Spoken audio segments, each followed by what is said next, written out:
ஸ்ரீ குருபியோ நமக. அனைவருக்கும் நமஸ்காரம். இன்று ஹரிதாளிகா கௌரி விரதம், செவ்வாய் ஜெயந்தி மற்றும் கல்கி ஜெயந்தி. ஹரிதாளம் என்பது ஒரு விதமான வாசனை பொருள். இதை தமிழில் அரிதாரம் என்றும் சொல்வர். நிறைய வாசனை பொருட்களால் அம்பாளை அலங்கரித்து பூஜை செய்பவரும் வாசனை திரவியங்களை பூசிக்கொண்டு வாசனையுள்ள மலர்கள் இருக்கும் செடிக்கு அடியில் அம்பாளை வைத்து பூஜிப்பது இந்த விரதத்தின் சிறப்பு.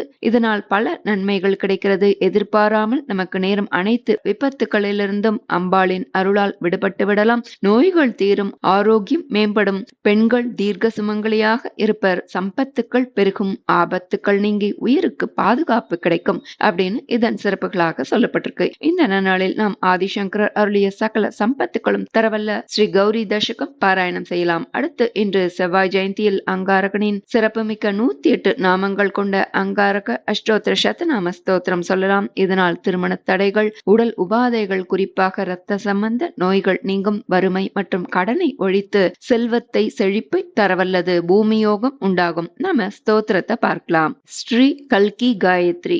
ஓம் பூமி நேத்ராய வித்மஹே மகா புருஷாய தீமஹி தன்னோ கல்கி பிரச்சோதயாத். ஓம் பூமி நேத்ராய வித்மஹே மகா புருஷாய தீமஹி தன்னோ கல்கி பிரச்சோதயாத். ஸ்ரீ அங்காரக அஷ்டோத்தர சதநாம ஸ்தோத்திரம். ஸ்ரீ மங்களாஷ்டோத்தர சதநாம ஸ்தோத்திரம். ஓம் மகீசுதோ மகாபாகோ மங்களோ மங்களப்ரதக மகாவீரோ மகாசூரோ மகாபலபராக்கிரமக மகாரௌத்ரோ மகாபத்ரோ மானனீயோ தயாகரக மானஜோமர்ஷன க்ரூரக தாப பாப விவர்ஜிதக சுப்ரதீபசுதாம்ராக்ஷக சுப்ரமண்ய சுகப்ரதக வக்ரஸ்தம்பாதிகமனோ வரேண்யோ வரத சுகி வீரபத்ரோ விரூபாக்ஷோ விதூரஸ்தோ விபாவசுः நக்ஷத்ர சக்ர சஞ்சாரி க்ஷத்ர பக்ஷாத்ர வர்ஜிதக க்ஷய விருத்தி விநிர்முக்த க்ஷயா முக்தோ விசக்ஷணக அக்ஷீண பலத சக்ஷுர் கோச்சர சுபலக்ஷணः வீதராகோ வீதபயோ விஜ்வரோ விஸ்வகாரணः நக்ஷத்ர ராசி சஞ்சாரோ நானா பயநிகிருந்தனः கமனீயோ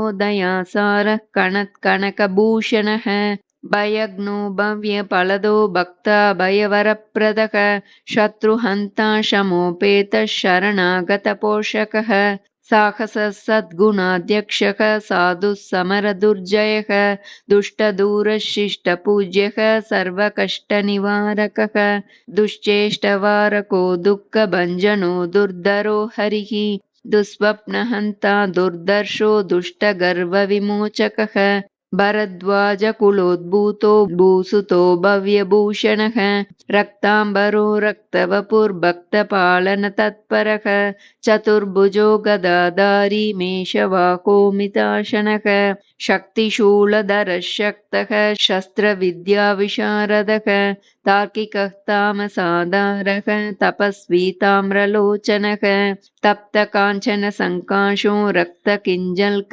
சந்நிபः கோத்ராதிதேவோ கோமத்யச்சரோ குணவிபூஷணக அஸ்ருஜங்காரகோ வந்தி தேசாதீஷோ ஜனார்தனக சூரியயாம்ய பிரதேசஸ்தோ யாவனோ யாம்ய திக்முகः திரிகோணமண்டலகதோ த்ரிதசாதிபசன்னுதः शुचिः शुचिकरशूरो शुचिवश्य शुभावहः मेषवृश्चिकराशीशो मेधावी मितभाषणः सुखप्रदः सुरूपाक्षः सर्वाभीष्टफलप्रदः इति मङ्गल एवम् अङ्गारकाष्टोत्तरशतनामस्तोत्रं सम्पूर्णं श्रीगुरुभ्यो नमः. श्री गौरी दशकम्. लीलालब्धस्थापितलुप् किल लोकां लोकातीतैर्योगिभिरन्तश्चिरमृग्यां बालादित्यश्रेणिसमानद्युतिपुञ्जां गौरीमम्बामम्बुरुहाक्षीमहमीडे गौरीमम्बामम्बुरुहाक्षीमहमीडे लीलालब्धस्थापितलुप्ता मुक्ता किल लोकाम्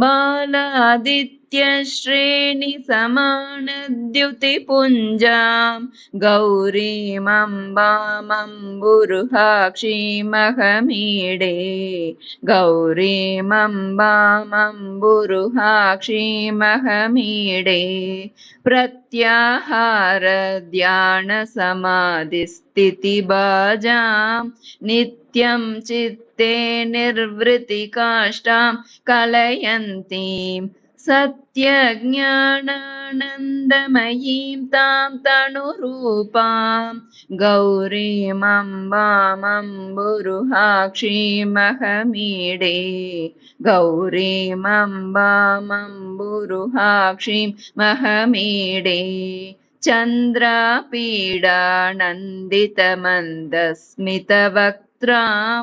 चन्द्रापीडालङ्कृतनीलालकभाराम् इन्द्रोपेन्द्राद्यर्चितपादाम्बुजयुग्मां गौरीमम्बामम्बुरुहाक्षीमहमीडे गौरीमम्बामम्बुरुहाक्षीमहमीडे आदिक्षान्तामक्षरमूर्त्या विलसन्तीं भूते भूते भूतकदम्बप्रसवित्रीं शब्दब्रह्मानन्दमयीं तां तटिदाभां गौरीमम्बामम्बुरुहाक्षीमहमीडे गौरीमम्बामम्बुरुहाक्षीमहमीडे मूलाधारादुत्थितवीत्या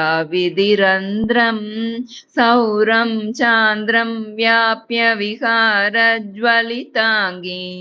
येयं सूक्ष्मात् सूक्ष्मतनुस्तां सुखरूपां गौरीमम्बामम्बुरुहाक्षीमहमीडे गौरीमम्बामम्बुरुहाक्षीमहमीडे नित्यशुद्धो निष्कलयेको जगदीश साक्षी यस्या सर्गविदौ संहरणे च विश्वत्राणक्रीडनलोलां शिवपत्नीं गौरीमम्बामम्बुरुहाक्षीमहमीडे गौरीमम्बामम्बुरुहाक्षीमहमीडे यस्या कुक्षौ लीनमखण्डं जगदण्डं भूयो भूयः प्रादुरभूदुत्थितमेव पत्या सार्धं ताम्रजटाद्रौ विहरन्ति गौरीमम्बामम्बुरुहाक्षीमहमीडे गौरीमम्बामम्बुरुहाक्षीमहमीडे यस्या मोतं प्रोतमशेषं मणिमाला सूत्रे यद्वत् कापि चरं चाप्यचरं च तामध्यात्मज्ञानपदव्या गमनीयां गौरीमम्बामम्बुरुहाक्षीमहमीडे गौरीमम्बामम्बुरुहाक्षीमहमीडे नानाकारैः शक्तिकदम्बैर्भुवनानि व्याप्य स्वैरं क्रीडति येयं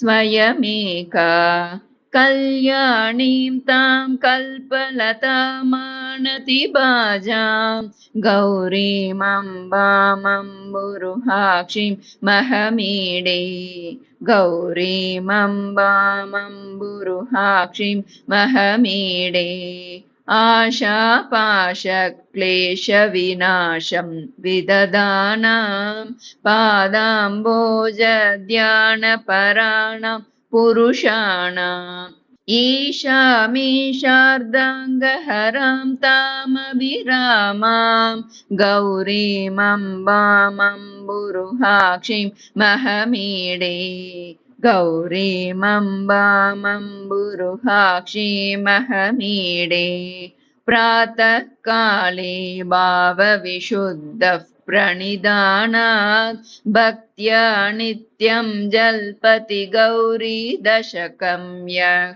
वाचां सिद्धिं सम्पदमग्र्यां शिवभक्तिं तस्यावश्यं पर्वतपुत्री विददाति तस्यावश्यं पर्वतपुत्री विददाति लीलालब्धस्थापितलुप्ता किल लोकां लोकातीतैर्योगिभिरन्तश्चिरमृग्यां बालादित्यश्रेणिसमानद्युतिपुञ्जां गौरीमम्बामम्बुरुहाक्षीमहमीडे गौरीमम्बामम्बुरुहाक्षीमहमीडे गौरीमम्बामम्बुरुहाक्षीमहमीडे। इति श्रीगौरीदशकं सम्पूर्णं। श्रीगुरुभ्यो नमः।